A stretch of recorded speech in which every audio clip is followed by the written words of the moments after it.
Mes chers compatriotes, demain, 4 avril 2024, nous célébrons le 64e anniversaire de l'indépendance de notre pays. À toutes et à tous, j'adresse mes plus chaleureuses félicitations. Je rends hommage à chacune et à chacun de vous pour votre attachement aux vertus cardinales de paix et de démocratie qui fondent notre vécu quotidien. Les changements significatifs que nous venons de vivre de façon paisible témoignent une fois de plus de la maturité de notre peuple, de la vitalité de notre démocratie et de la force de nos institutions. Nous devons tous être fiers de cette belle performance. Cette année encore, par la grâce divine, notre fête nationale se déroule sous le signe de la communion spirituelle avec la semaine sainte pascale qui vient de conclure le carême, le mois de Ramadan qui tire également à sa fin. Cette année encore, par la grâce divine, notre fête nationale se déroule sous le signe de la communion spirituelle avec la semaine sainte pascale qui vient de conclure le carême, le mois de Ramadan qui tire également à sa fin. Compte tenu des circonstances, en lieu et place du défilé traditionnel, je présiderai demain, au Palais de la République, une cérémonie de levée des couleurs sobre et symbolique. Ce soir, alors que nous célébrons notre liberté retrouvée, mes pensées vont à nos vaillants résistants, héros célèbres ou méconnus, qui, se donnant corps et âme, ont défié l'odieux système colonial et sa prétendue mission civilisatrice pour défendre la liberté de notre peuple et ses valeurs de culture et de civilisation. Je voudrais également saluer avec respect et affection nos anciens combattants qui ont sacrifié leur jeunesse loin de leur famille au prix de leur liberté et de leur vie. Je rends un vibrant hommage à mes prédécesseurs, les présidents Léopold Sédar Senghor, Abdou Diouf, Abdoulaye Wade et Macky Sall, qui, chacun, a apporté sa pierre à l'œuvre de construction nationale. C'est sur la base de ce legs que je veux poursuivre avec vous notre quête collective du Sénégal de nos rêves. Mes chers compatriotes, la fête nationale met à l'honneur nos forces de défense et de sécurité. À vous, officiers, sous-officiers et militaires du rang, qui avez choisi le métier risqué des armes, je réaffirme la reconnaissance de la nation. Je vous exprime ma fierté, mon soutien et mon entière confiance dans vos missions au service de la patrie, de la paix en Afrique et dans le monde. Je salue la mémoire de nos djambars tombés au champ d'honneur et souhaite prompt rétablissement aux blessés. L'État restera toujours solidaire de leurs familles avec soin et compassion. Le thème de cette édition, les forces armées au cœur de la cohésion nationale, nous interpelle par son actualité et sa pertinence. Il nous rappelle qu'au-delà du cérémonial, la fête nationale est surtout l'occasion d'une introspection individuelle et collective sur notre commun vouloir de vie commune. Nos forces de défense et de sécurité, sous le concept armée-nation, symbolisant la diversité et la cohésion de leurs composantes socio-culturelles, nous offrent un bel exemple de ce que doit être le vivre ensemble sénégalais. En tant que chef suprême des armées et garant de l'unité nationale, je suis déterminé à préserver notre vivre ensemble, hérité de nos ancêtres, parce que nous n'avons qu'une seule patrie, le Sénégal, notre abri commun, que nous aimons tous, qui ne commence pas par nous et ne finit pas avec nous.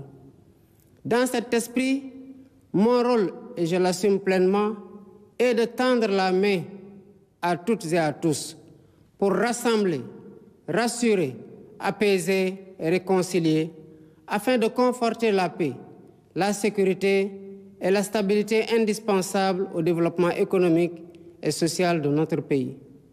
De l'Est à l'Ouest, du Nord au Sud, je souhaite que notre cher Sénégal reste uni et indivisible, en paix, en harmonie avec notre devise nationale, un peuple, un but, une foi. Nous le devons à nous-mêmes, nous le devons à nos enfants, nous le devons aux générations futures. C'est pourquoi notre vibrante jeunesse, cœur battant de la nation, restera au centre de mes préoccupations. Chers jeunes du Sénégal, je fais mien vos rêves, vos aspirations et vos ambitions légitimes de réussir pour être utile à vous-même, à vos familles, à vos communautés et à votre pays.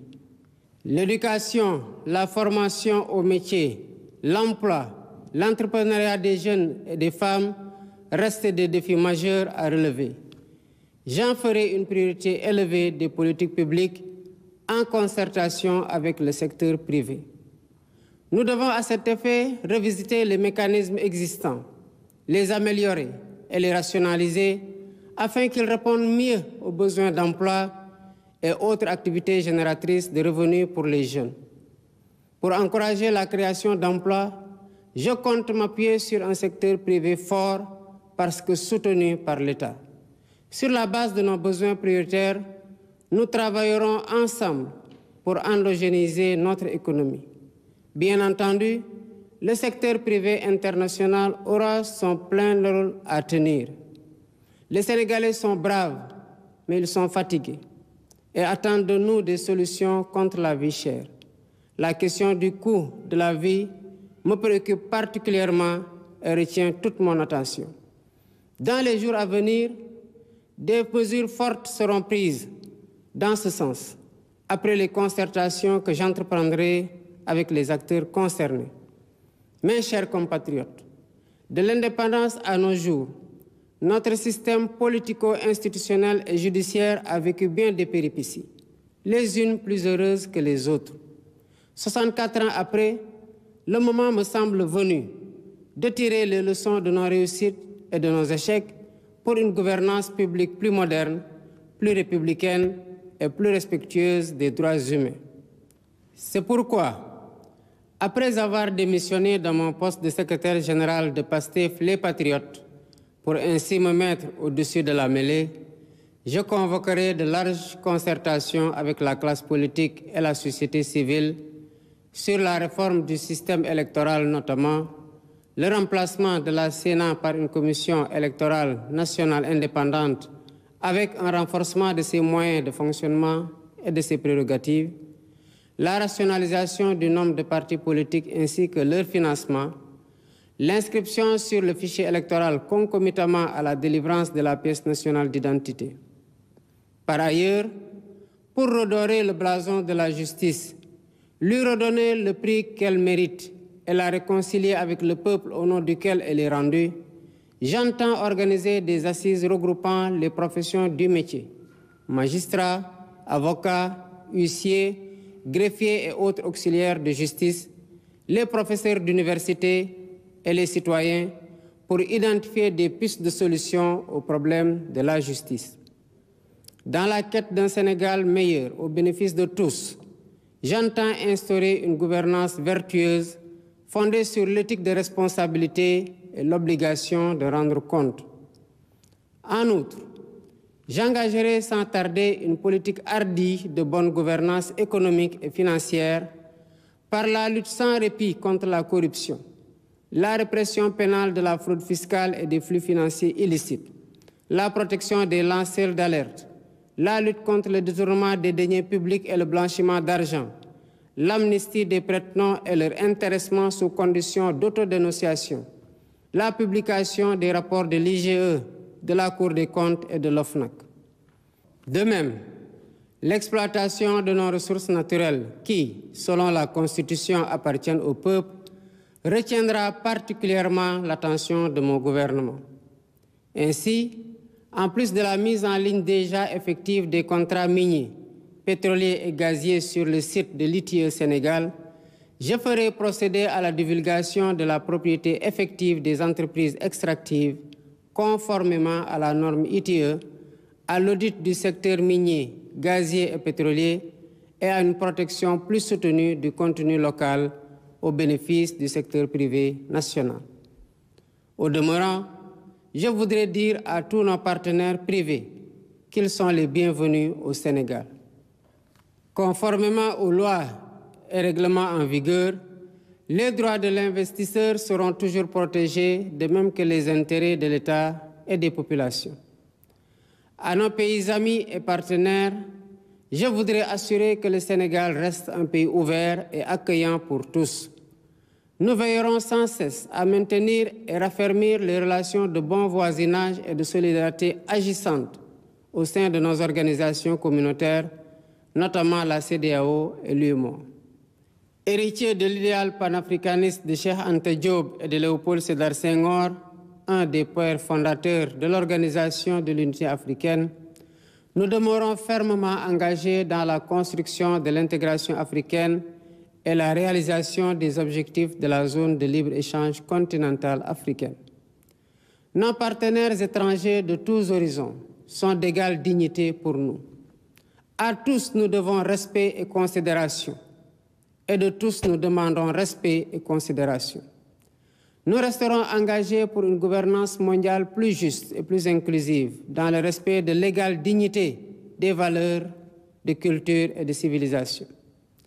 Mes chers compatriotes, la fête nationale, symbole de notre souveraineté, nous rappelle que nous sommes seuls face à notre destin et que personne ne fera à notre place ce que nous ne sommes pas disposés à faire pour nous-mêmes.